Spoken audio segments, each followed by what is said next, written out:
გამარჯობა, ამ ვიდეოში გაჩვენებთ როგორ უნდა დავამატოთ პროდუქტები. წინა ვიდეოში დავამატეთ პროდუქტის ატრიბუტი, მაგალითად ფერი. ახლა გადავალთ პროდუქტების კვერცხზე, დავაჭერთ პროდუქტის დამატებას. შემდეგ მაგალითად პროდუქტის სახელი, ფეხსაცმელი 1.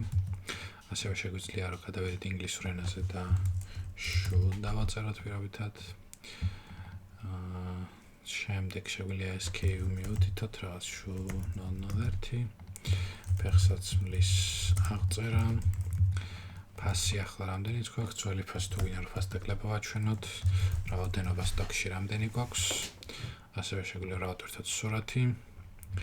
შემდეგ ეს ჩამოვედით პროდუქტის ატრიბუტებზე და რადგან ფერი დამატებული გვაქვს, მონიშნავთ ფერს და მაგალითად წითელი და სტატუსი უნდა მივუთითოთ აქტიური.